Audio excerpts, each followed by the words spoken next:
want to place the house, the presence of God, so literally counts, so people can find a hope in Jesus Christ. Can you say that? Today, we have raised over $800,000 to build a new building for a church our size, for the Scout, for a church with our ability. That is incredible. But it's not just about raising money to build.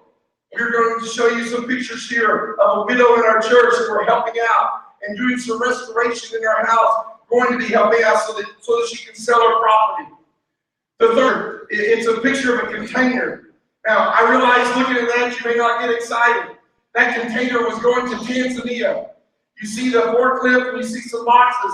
Those boxes and whatever else contain 4,460. How many?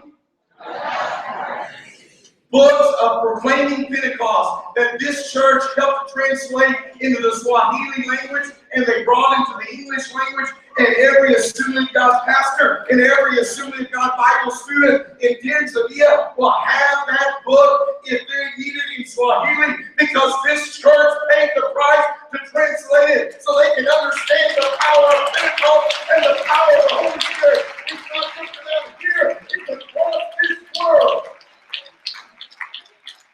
I want to ask our ushers to come this morning. They're going to distribute to everybody here. I want to invite everyone to take a piece of the puzzle. I know it is small. And we are small in and of ourselves. But this is what the puzzle will look like when it is finished. In fact, next week we're going to have some of these available. Somebody wants to purchase some. But we're giving out puzzles in all three of our services today. Puzzle pieces. Because every one of us are a piece of the puzzle. It may seem small and insignificant. In fact, I don't even know where this piece goes, except I know it goes on the edge because it's got a flat part. That makes sense for me. But some of yours are going to be jagged, okay, so watch it. But God has a place for us. So I'm asking you to take a piece of the puzzle, put it in your pocket, put it on your dresser, put it in your refrigerator, wherever, that you will see it. And every time you see it, begin to pray for the piece of the puzzle that God has called you to be a part of at Bethel. While you're getting the puzzle in your notes, there'll be times we do not understand. And when we do not understand, it is okay to ask why. Some people say, well, don't ask why. No, it's okay to ask why as long as you're willing to live with the answer. As long as you're willing to live with the answer. And you ask in a respectful tone. Look at Jeremiah 32:25. Jeremiah asked God, why did you tell me to do this? If you don't get anything else this morning, get this next part. Jeremiah obeyed, and then he asked. Jeremiah did not require an explanation before he obeyed. Don't raise your hands. Many of us, we want to know all the whys, the what-ifs in the house before we step out. We want to be sure we're not going to look foolish. We want to be sure everything's going to be okay. Now, sorry. You may disagree with this, and that's fine. I personally think God allows us to fall flat on our faces sometimes so that we'll trust Him. Because if we never fall flat on our faces, you know what we begin to do? Man, I'm pretty good, aren't you? And there will be some times that God will ask you to do something that you will never, if I say never, you will never know the result of it, but you have to obey anyway. Say anyway. About 5 months ago, I was in a meeting, a bunch of preachers were there. And I was making a little short speech about something. And God had already talked to me before I got up there that to deal with the subject of homosexuality. Now, what we were dealing with or what we were talking had nothing to do with homosexuality. But I felt in my spirit we were supposed to pray, or I was supposed to address the subject. Just breathe, and we were supposed to pray. So I did that. I mean, I'm in front of hundreds of preachers. So my peers. So I did what I felt like I was supposed to do and went on. How many of you have ever obeyed God and then you felt like a fool? It was totally out of place. 4 months. Everybody say 4 months. 4 months. I'm in another meeting, a small meeting, group of guys are there, and one of the guys said, do you remember 4 months ago when you told me about that? My daughter has come out of the closet that she is not a lesbian. What you did that day, God spoke to me. Come on. For 4 months, I had no idea. I just did what I thought I was supposed to. I looked foolish. But in the midst of looking foolish, God received the glory. I didn't know. I don't have to know. You don't have to know. The point is, it's not about us. It's about Him. Can you give Him some glory this morning? In your notes, that God has a plan for everyone. God has a plan for Bethel, even as He did 70 years ago when this church started. In fact, we're going to show you a video of our archives this morning. It's actually 3 years old. And it gives a little bit of our history of the Assemblies of God, because some of you don't even know this history of the Assemblies of God. Obviously, 2 minutes, we can't do it justice, but at least it gives you a little bit about who we are, where we come from. Turn your attention to the screen.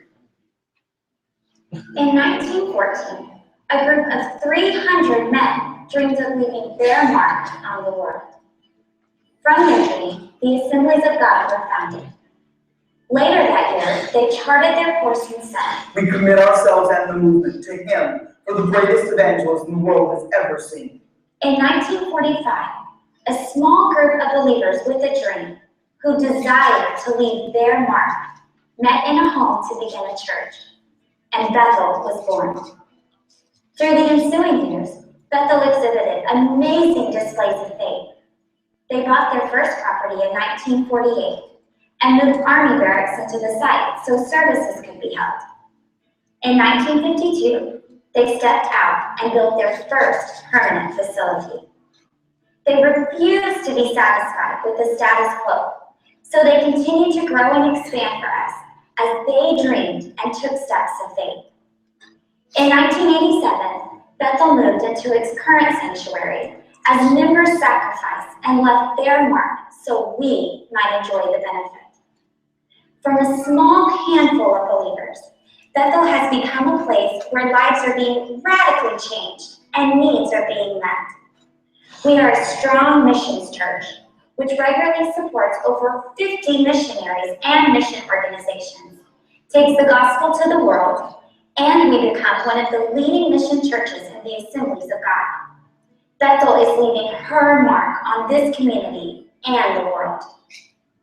Over the 67 years of Bethel's history, countless lives have been changed, and many have gone into full-time ministry. Some began their pastoral ministry at Bethel, while others prepared for the mission field. Collectively, these men and women regularly minister to thousands in several states and countries.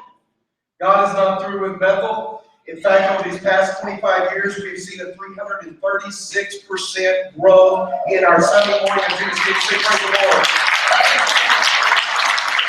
How many of you would have loved to have 336% growth in your IRA or whatever?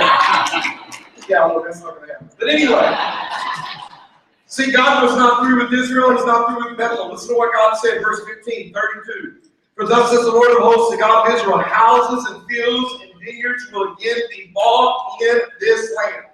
God told Jeremiah, you're about to go into captivity. Jeremiah, you're in prison. Jeremiah, things do not look good. Jeremiah, things are going to get worse. But Jeremiah, I am going to restore you. In your notes, look for a turnaround, Jeremiah. It's not going to always be like it looks like it is right now. Jeremiah 31, 16 and 17. Your work will be rewarded. There is hope. Everybody say hope.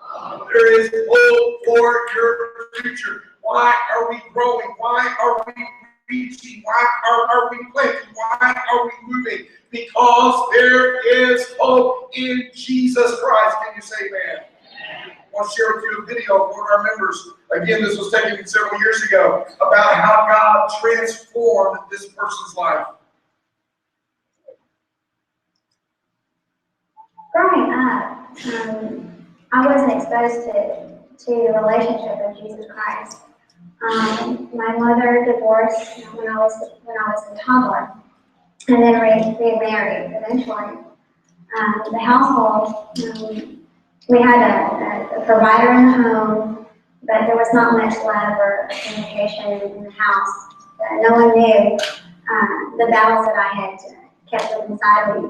By the age of 17, I attempted suicide. I had taken Metason, my ECs, and wanted to just end my life. And at the time, there was no one there to talk to me about Jesus or to let me know that there was hope. Life did not become better for me. I also battled anxiety attacks, panic attacks, and severe depression. I had my first son and experienced some really downtime for myself. I called the doctors and no one seemed to know what was going on.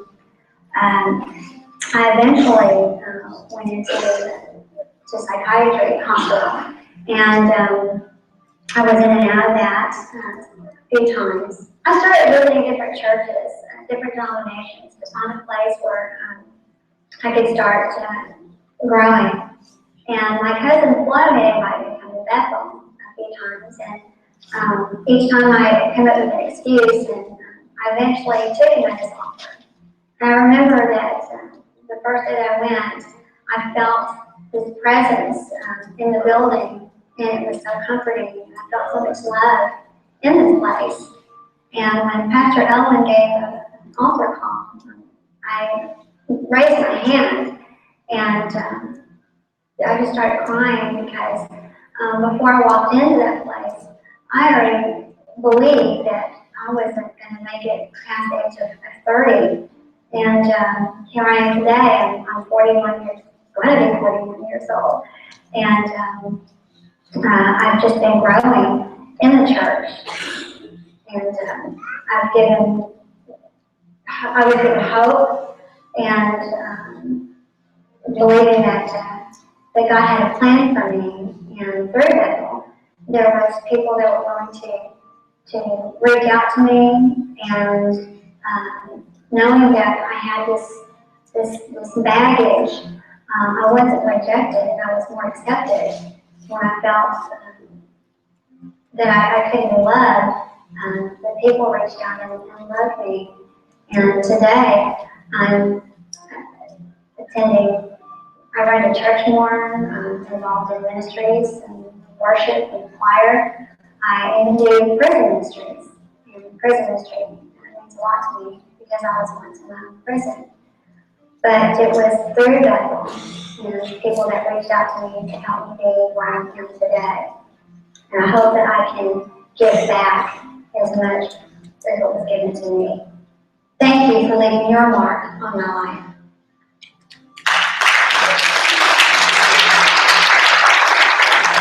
God, there is still a hope. God desires to give some of you hope this morning. Some of you need a turnaround. You need to turn around your circumstances, and some of you need to turn around inside. Hallelujah.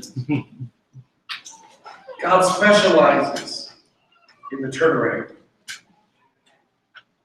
Gene and I were in the car the other day. We were driving somewhere we were on a highway, and between the highways, there was the median, and in the median they had a big old turnaround space. Just a big old circle. You could just get on it, go, go, go, go, go. Some of you feel like that you're walking in circles. But this morning, God wants to tell you there's an exit off of that. There's a turnaround coming. There's something that God wants to do in your life. There's a plan that God has for you. I want to do a work in your life. Just as God told Jeremiah, it's not always going to be like this. Turn your neighbor and say, it's not going to always be like this. And one of the reasons it's not in your notes is because we have insider information. See, inside information, inside trading, insider information often has a negative connotation because we think of it in the sense that somebody knows something that they shouldn't know. But God told Jeremiah something that he should know. See, God knows everything. God wants to talk to you. God wants to give you information. The Bible even says that God reveals his secrets and his plans to his people. God told Jeremiah, it's not always going to be like this. One day I'm going to give back the land to Israel, and when I do, you will then own that piece of property. Jeremiah 32 says, behold, I am the Lord, the God of all flesh. Is anything too difficult for me? Go back up in that chapter to verse 17. Jeremiah answers that question. He says, nothing is too hard for the Lord. Say that with me. Nothing is too hard for the Lord. One more time. Nothing is too hard for the Lord. No matter what your health situation might be, nothing is too hard for the Lord. No matter what your marriage or family might be, nothing is too hard for the Lord. No matter what your finances, no matter what your friends, no matter what your school, no matter what your job, nothing is too hard for the Lord. Sometimes we allow doubts to creep in. But you need to remind yourself, nothing is too hard for the Lord. Sometimes we feel lonely and afraid, but nothing is too hard for the Lord. Sometimes we're discouraged, we are broken, we are sad, but say it with me, nothing is too hard for the Lord. Sometimes we're filled with fear, but nothing is too hard for the Lord. And if God is for us, then who can be against us? It was intriguing to me as I was studying for this, and does anybody know besides those that were in the first service, does anybody know what the motto of Ohio is? I had no idea. The motto of Ohio is, with God, all things are possible. Can you say amen? Do you believe that? I think we do. Sometimes our lives don't show it. We're scared. We're fearful. Sometimes things seem impossible. We lose sight of God. When we lose sight of God, we'll lose hope for the future. Because we have hope because we have God. We said again, we have hope because we have God. I wish we had the time to look at it. In chapter 32, 9 times. In chapter 33, 13 times. For a total of 22 times in those 2 chapters, God said, I will. And how many of you know that when God says, I will do something, God's going to do it? So I'm going to share with you just a few. I can't share 22 at the time, but 32, 38. God said, I will be their God. Verse 40, I will not turn away from them. Verse 40, I will put the fear of me in their hearts so that they will not turn away from me. 33:3, God's phone number, call to me and I will answer you. And I will tell you great and mighty things which you do not know. 33:6, I will bring to it health and healing. I will heal them and I will reveal an abundance of peace and truth. 33:8, I will cleanse them from all their iniquity. Can you say hallelujah? God can forgive. Say it with me. God can forgive. He wants to forgive. Say, Pastor, you don't know what I've done. God says, I will cleanse them from all their iniquity and I will pardon all their iniquities. Verse 14, I will fulfill the good word which I have spoken. God said, I will, and He will. Can you say that? See, God's plan is bigger than just for today, though. I thank God for what He's done, but I thank God for what He's going to do. Amen?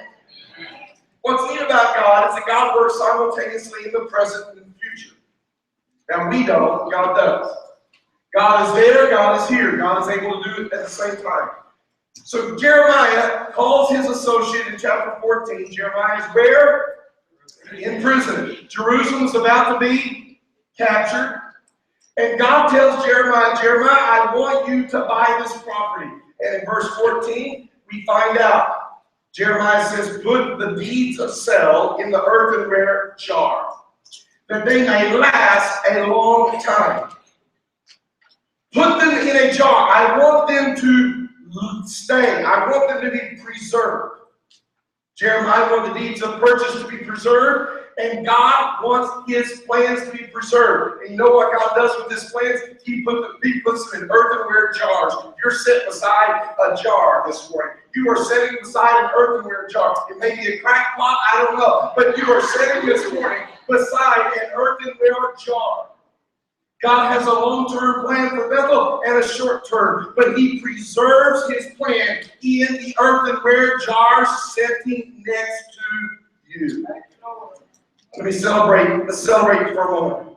25 years ago, Bethel gave $27,000 to missions. That's good. $27,000 last year. We gave $248,000 to missions. Can you say praise the Lord?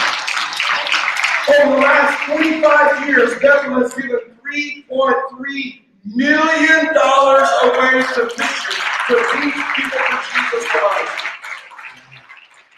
We are His preserving agent. That's why we give. That's why we go. See, God's dream requires God's involvement. It requires time. It requires cooperation. God's plans for Bethel are bigger than us, but not bigger than God. It's bigger than me, but it's not bigger than Him. It's bigger than you, but it's not bigger than Him. It's bigger than us, but it's not bigger than Him. For with God, all things are possible.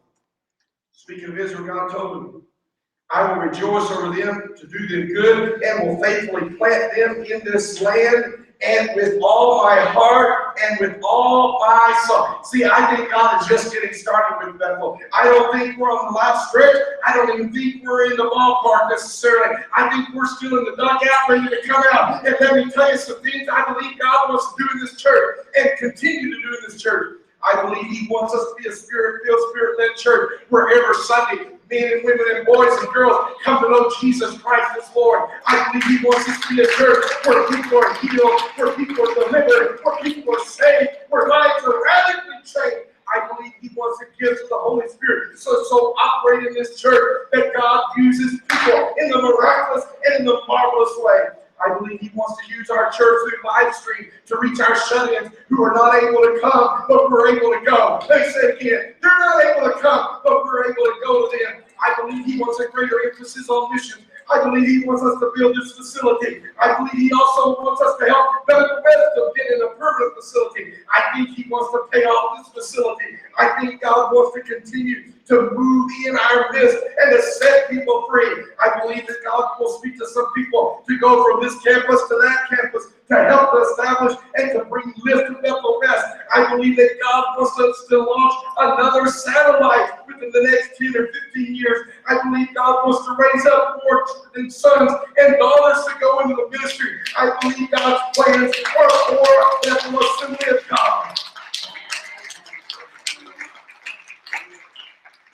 The way things are right now is not how they will be. If you get too comfortable, you're going to miss the roller coaster ride. I don't necessarily like it now. Let's just be honest. I dislike it. But when I was a kid, I enjoyed Six Flags. And you would buckle up for the ride of your life. But in a few minutes, it was over. Bethel Assembly God, buckle up. It's not for a few minutes. It's not for a few weeks or a few months. It's for years to come, for the next generation, and the generation to come, and the generation after that. Buckle your seatbelt and hang on because you haven't seen anything yet. Can you say that?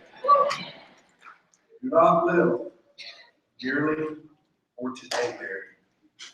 Harness the horse to ride all night long.